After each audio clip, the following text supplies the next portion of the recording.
ഏവർക്കും സ്നേഹവന്ദനം. ഇന്ന് ഞാൻ നിങ്ങളുമായി പങ്കുവയ്ക്കുവാൻ പോകുന്ന സ്പിരിച്വൽ തോട്ട്, ആത്മീയ ചിന്ത, റോമാലേഖനം 12-ാം അധ്യായം 2-ാമത്തെ വാക്യമാണ്.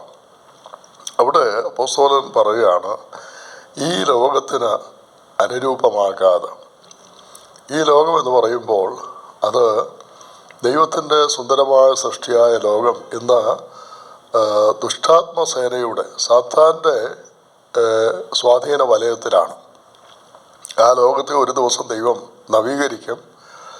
അതുകൊണ്ട് ഈ ലോകത്തിൽ നാം ജീവിക്കുമ്പോൾ കഷ്ടവും സങ്കടവും തിന്മകളും പ്രയാസങ്ങളും ഒക്കെ ഈ ലോകത്തിൽ ഓരോ ദിവസം കഴിയും തോറും വർദ്ധിച്ചു വന്നുകൊണ്ടിരിക്കുകയാണ്. അത് നമുക്കെല്ലാവർക്കും അറിയാവുന്ന കാര്യമാണ്. അതുകൊണ്ട് നിങ്ങൾ ദൈവത്തിൻ്റെ ഹിതം തിരിച്ചറിയണം. എങ്ങനെയാ ദൈവത്തിൻ്റെ ഹിതം തിരിച്ചറിയുക? How to discern the will of God? നിങ്ങളുടെ മനസ്സ് പുതുക്കി രൂപാന്തരപ്പെടുക. അപ്പോൾ ദൈവത്തിൻ്റെ ഹിതം അങ്ങനെയുള്ള ദുഷ്ട സ്വാധീനമുള്ള ലോകത്തിൽ ജീവിക്കുമ്പോൾ നമ്മൾ ദൈവത്തിൻ്റെ ഹിതം തിരിച്ചറിയണം.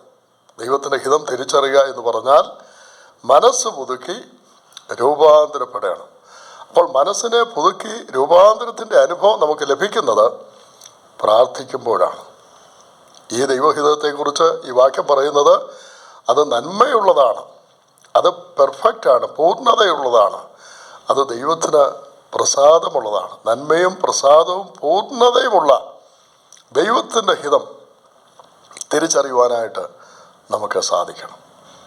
അപ്പോൾ ഈ ലോകത്തിൽ ജീവിക്കുമ്പോൾ ദൈവത്തിൻ്റെ ഹിതം നന്മയുള്ളത്, പൂർണ്ണതയുള്ളത്, പ്രസാദകരമായ കാര്യം അത് കണ്ടെത്തുവാൻ നമ്മെ മനസ്സ് പുതുക്കി രൂപാന്തരപ്പെട്ട് പ്രാർത്ഥിച്ച് ദൈവത്തോട് പ്രാർത്ഥിക്കുമ്പോൾ ദൈവത്തിൻ്റെ ഇഷ്ടം നമുക്ക് മനസ്സിലാക്കുവാനായിട്ട് നമുക്ക് സാധിക്കും. അതിന് ദൈവം നമ്മെ സഹായിക്കട്ടെ. Thank you.